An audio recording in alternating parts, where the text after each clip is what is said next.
Hey guys, welcome back to the channel. Today I am so excited to bring to you my August deck picks. I have quite an interesting roundup of decks for you guys today. I also have some books that I wanted to share and a candle as well. So very, very excited to get started with today's video. I'm just having a cup of coffee today. Feel free to join me in whatever beverage you want.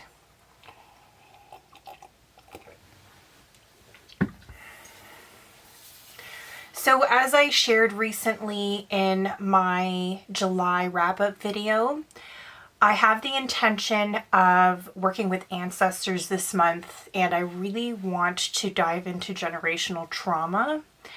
I've picked up a couple of, well, I have one book and I have one that I'm on the fence about getting that will assist me in the journey of doing deep ancestral work.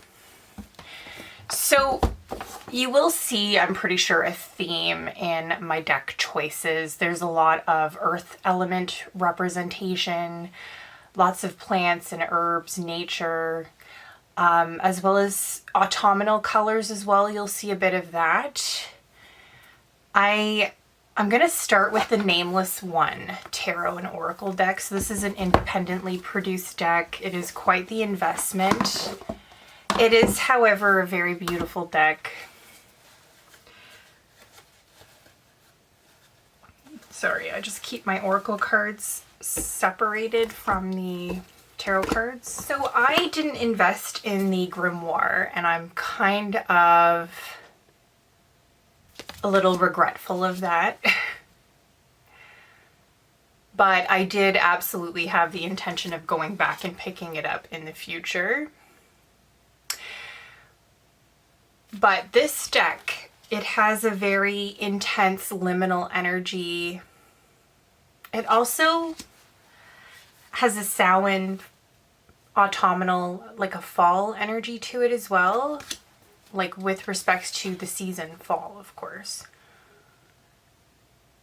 I really like how the color just pops off the dark background as well. I like that she's got the animals in this deck along with the nature depictions. I'm not crazy about the court cards, which I'm pretty sure I've shared on the channel. I'm not very drawn to them. But I do really enjoy the animal depictions. I enjoy the colors, the use of color. So there is also a sigil. So there's sigil magic included in this deck along with plants and animal magic. The guidebook's not bad, honestly. You get a lot of decent information in it. You get a tarot title, you get a sigil affirmation, and then you get an upright and reversed meaning as well as keywords. So if you are planning on picking this deck up to use for animal correspondences, I would just use your own intuitive correspondences. But there's also so many guides online. You could always look up the meanings online, or you could purchase a book. Sorry, my allergies are going crazy right now. But this deck, I unfortunately have not worked with it a lot in my collection. And that's a reason why I've pulled it out to work with this month as well. I just want to get to know this deck a lot better than I currently know it. I feel like this deck has a big personality, but she's a little mysterious. I think she's the type of deck that you really need to invest time in and get to know, create your own associations, and it'll pay you, or it'll repay you for that time investment. I feel like that sums up the personality of this deck. I can feel that this one, it needs that time investment. It needs the daily draws and just spending time with it. And it is such a beautiful deck, and every time it's been on my altar for quite some time on a shelf in front view. I see it every single day, and I always think to myself, why don't I pull this deck out more? The only thing is, I find that it's kind of difficult to figure out what card it is.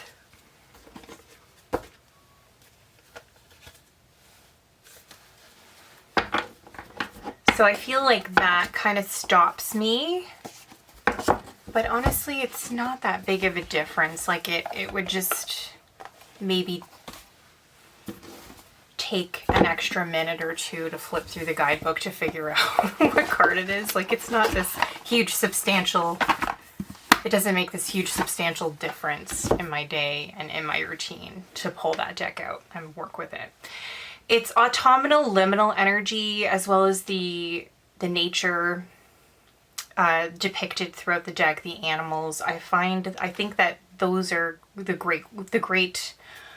they are great qualities for working with ancestors, with past civilizations, especially when we're going way back in our ancestry, when we were just way more focused on having a relationship with the land.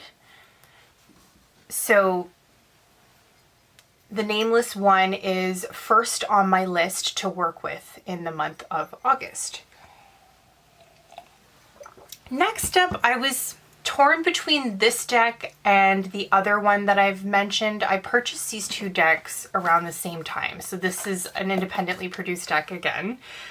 This is by Layla and Olive. And this is the Ophidia Rosa Tarot. Sorry about that. I misspoke. So I was sort of divided between working with this deck and the Viola Lux Umbra deck. And I passed on the Viola Lux Umbra deck over this one because I just don't use this deck very much. I don't pull it out often. I always gravitate towards the Viola Lux Umbra deck, and I play a lot more with that deck than I do this one. This one has a way more autumnal energy to it. It feels more witchy energetically, in my opinion. I love the imagery. Like you saw, there's candles in the King of Cups that I just showed you before this card.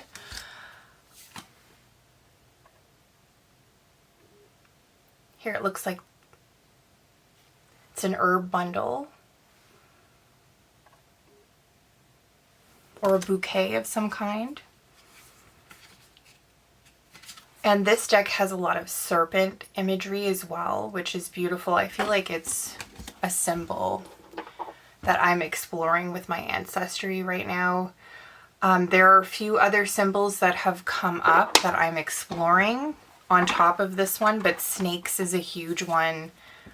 Powerful symbols of healing and rebirth, of course. So I'm incredibly drawn to this deck because of all the serpent imagery, all the different snakes depicted. I mean, look at the back too.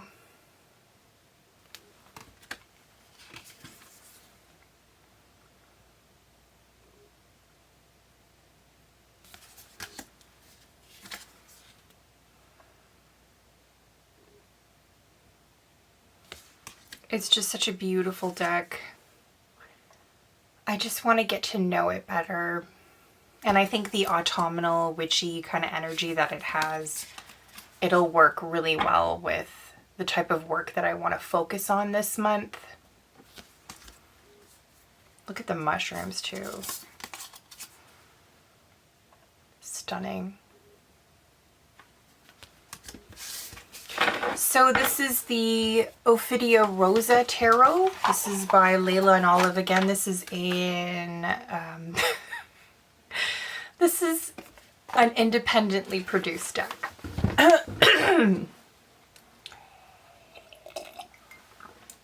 Next up, I have the Hedgewitch Tarot on my list again. I am just having so much fun working with this deck. I had to pull it out to work with in the month of August as well. And again, it really has that ancestry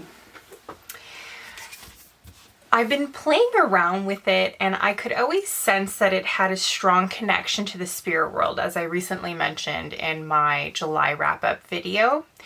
And as I was going through the imagery more, working with it more, getting to know it more, I realized it has all these different creatures. There's fairies, dragons.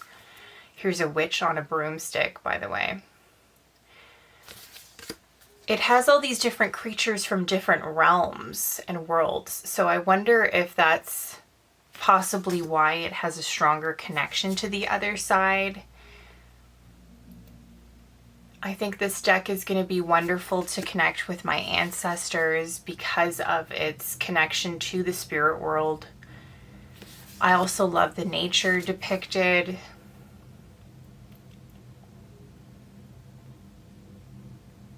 When I think about ancestry work, and particularly ancestors, I feel this deep connection to the earth element and to the ground that we walk on, of course, because they're buried, most likely, especially if we go way back.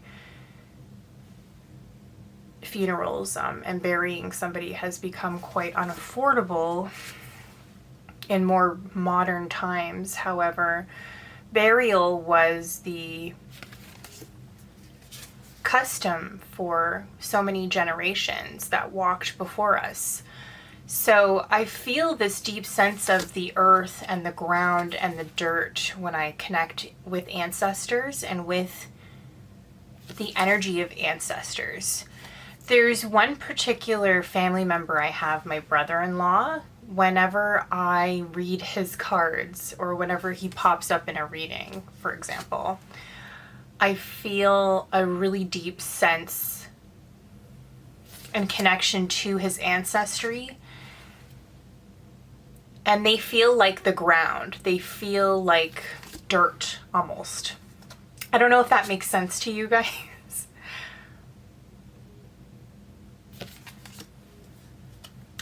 But this is a beautiful deck, and I want to get to know it better. Again, it has this autumnal. This is going to be perfect for Lunasa, Lammas, Mabon, and well into Samhain. And I also feel an equinox energy, so I feel like it would be great for both equinoxes, both the spring and autumn equinoxes. It just has this liminal energy to it, and I've been really enjoying the guidebook. So with each card you get the card, like the card title, what it is, which card it is, I should say. You get a keyword. So for 3 of Wands you get opportunity, then you get reversed keywords, 1 card answer, so you'll get a yes or no. And then you get the border, which describes what you're seeing in the imagery. And then you get the writing, which is your divinatory message. Then you get the veil, which is typically found on the other side of the page. And this is typically a spell or a ritual. So very, very interesting deck. The cardstock, as I mentioned, this is a really thin cardstock. It almost feels like paper, and it has a texture. I don't know if you can even, if my camera's picking it up, if you guys can see it. It has this texture that makes it look like linen cardstock. So the cardstock has changed. It's not the common Llewellyn cardstock that we're all used to. This is a different cardstock that I'm getting used to. I'm getting to know and figure out how it works. So far, I don't see very much damage on the cards. I was a bit nervous when I unboxed it because it is really thin. I'm not used to Llewellyn decks feeling like this, but so far I am really enjoying the experience of working with this deck. The imagery is very beautiful, and the energy of the deck is very interesting to me. I have this healthy curiosity with this deck. I can't put it down. I'm very drawn to it right now. Next up, I have the Bones of the Bonestone and Earthflesh Tarot. So this is the sketchbook edition. So I saw recently that Anatorian, who is the artist of this deck. She did come out recently on her Instagram and say that this deck is going to have a mass market reproduction shortly, I think in January of 2026, if I'm remembering correctly. But this is the copy that you can get on the Make Playing Cards website. This is, as you can see so far from the imagery, it's a kind of sepia brown tone, which again, it's the color brown I associate with ancestry, ancestors. This is kind of slow moving, steady.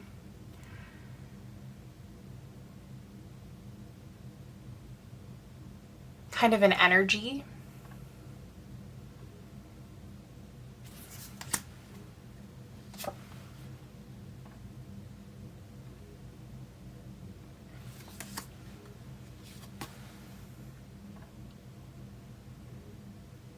It has this kind of fable, mythological feel to the artwork, but it has this really earthy, natural kind of energy to it that I think it would pair very well with my ancestors, with the ancestry work that I want to do.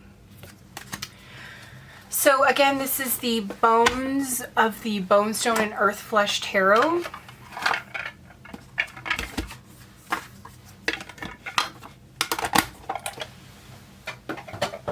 Next up I have the Herbcrafter's Tarot. So it's been a while since I've worked with this deck. I believe the creator works with ancestors.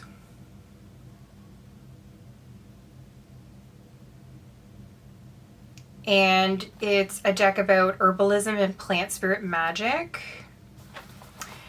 It is a very beautiful deck. I edged mine in this green color, so if you purchase a copy, it won't come edged. But I don't know, when I tap into the energy of this deck, I think I can feel the creator's connection to her grandmother, particularly. I think she even does talk about her grandmother, her abuela. I hope I'm pronouncing that correctly. But it has this Day of the Dead kind of energy as well to it. It has this autumnal, liminal energy to it. Lots of nature depicted. And then some of the images have these hands working with the herbs as well. Very beautiful earth magic deck. So again, this is the Herbcrafter's Tarot. This is a mass market deck.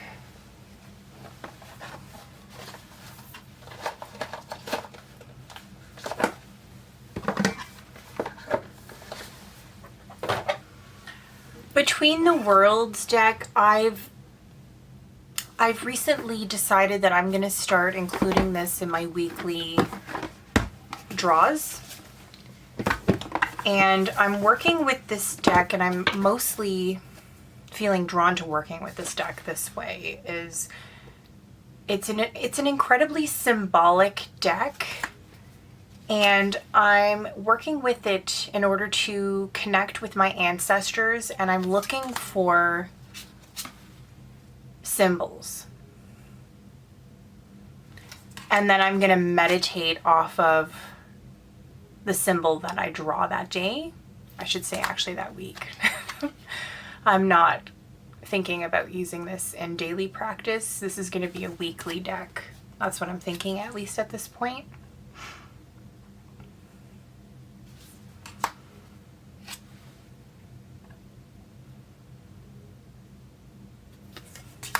So this is the Between the Worlds Shadow Casting and Bone Curio Oracle cards.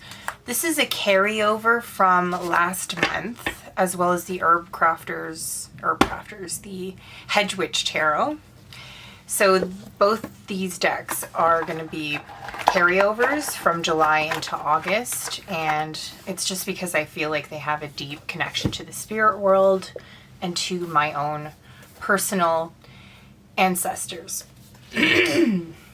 Sorry guys, my throat is, I'm struggling a lot with, I'm pretty sure, allergies again, so there might be a lot of edits in this video because I have to keep clearing my throat or coughing. So, as I mentioned in my July wrap-up video, this deck has an incredible folk practitioner, folk magic energy to it. This deck feels like somebody that worked the land, like farmers I could see, or medicine. Oh my goodness, the word is slipping from my mind. Like the wise woman or the medicine woman, people that are incredibly knowledgeable of herbs and how to use them to heal.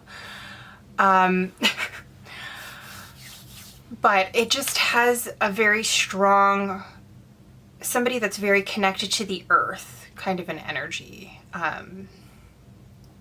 So I do feel that this deck is going to come in handy in my ancestry work, my deep dive that I'm attempting to do this August. Last but not least, I have the Mother Mort's Carnival of Souls. So this deck actually wanted to come forward this deck wanted to come forward in order to help me navigate my grief after the passing of my aunt. I, however, I didn't end up pulling this deck out to work with, but I still feel a curiosity. I still feel that there is some purpose to me working with this deck.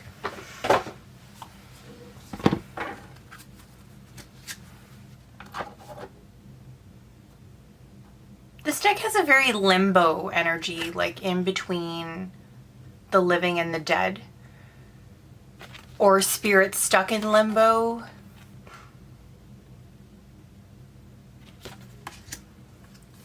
I can feel that this deck would be excellent for navigating a transition. You know, a transition that I am currently experiencing in my life at the moment. And it has this really spooky, this is a deck that I enjoy working with in the Samhain Sabbath around Halloween, particularly.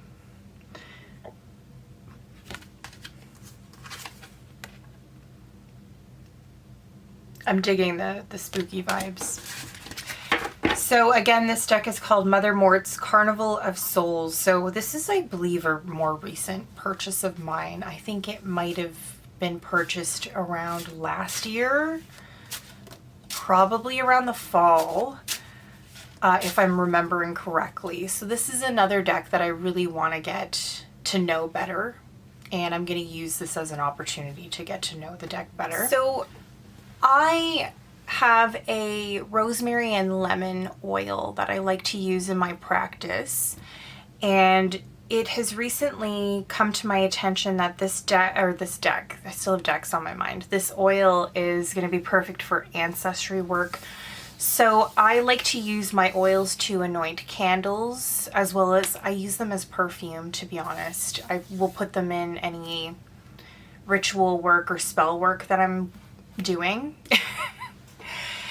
And of course this oil is really no different, and I feel that this is because I was looking for an ancestry oil, and I was trying to figure out how to craft my own specifically for ancestry work, and then I realized that I already had an ancestry oil, as I was able to come to the understanding that lemons were used historically in Portuguese folk practices for cleansing.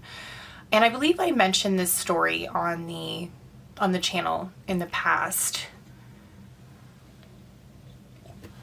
I came to this conclusion because I was reflecting on my childhood one day, and I realized that my grandmother particularly, my avô, or vavo I should say, we're from the Azores, but my vavo used lemon in a lot of things, like all her cleaners were lemon scented. And then I realized my sister also inherited this. She uses a lot of lemon as well in her cleaners. I just also had this intuitive feeling that it was worked with historically to cleanse and clear spaces. And then a quick search later, I was able to find a resource that mentioned that it was used in Portuguese folk practices, as well as in so many other areas of the world.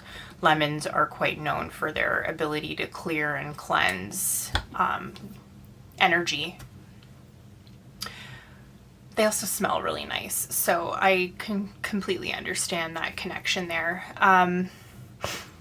But I find that if you use specific herbs or plants, fruit and vegetables that are connected to your ancestry, it's almost amplified. The effect is stronger than if I was to use a different ingredient. So books, I have been reading Entering Hecate's Cauldron, and I'm planning on continuing to read this all throughout the month of August. This is a recent purchase. This is by Cindy Brennan. So you guys, if you're not new to my channel, you know I absolutely adore Cindy Brennan's works on Hekate. I have all of her Entering Hecate's series. So I have the cave one, the garden one, and I have now this one. So I just recently picked this up because I do adore her works, as I stated. I was always incredibly intuitively drawn to her books from the very beginning. I think the goddess herself was showing me which books to purchase, because there's a lot of books on Hekate that you can pick up on the market, it's amazing that there's so many practitioners, but it's a little overwhelming because there's just so much information out there for you to choose from. So I can't recommend this author enough. I love all her works. I don't have her Hecate's Modern Witchcraft book, but I do have her entire Entering Hecate's series, and I will probably continue to purchase them. Next up, I have The Blood Witch. So I just recently got this book. It came in the mail yesterday. I'm already on page 5. So page 5, chapter 5. I'm already on chapter 5. Blowing through this book. It's so far been a really easy read. It's just a little guy. It's only 107 pages, I think. So it's a quick, short read. It's about ancestry, ancestor work. And what I like is that she talks about the symbolic meaning of blood, which blood is, it was one of the first symbols of magic to me that my guides wanted to explore with me, was the powerful significance of blood and how you can use it in your practice. So The Blood Witch, Embracing Ancestral Lineage Magic. Sorry, what is wrong with me today? The Blood Witch, Embracing Ancestral and Lineage Magic for Healing and Empowerment. That's what the book is called. I'm also considering picking up the Claire Goodchild's, I think it's called The Book of Ancestors novel that she wrote. I'm pretty sure in 2023. I could be wrong about the date, but I'm considering getting that book. Let me know in the comment section below if you've read that book and you recommend it for ancestor work. Recently, I was gifted this book for review. It's Tarot for the Magically Inclined. This has been such an awesome read so far. I'm on chapter 5 as well. So what I've been really enjoying is it talks about the astrological associations of tarot, like the specific tarot cards. So your major arcanas are associated with certain signs. of the zodiac, and there's planetary associations with your tarot cards, your major arcanas. So the Fool, for example, would be Uranus. The Star card would be Aquarius in tarot. And then the minors are placements. So for example, my own personal placement, the Three of Pentacles is Mars in Capricorn.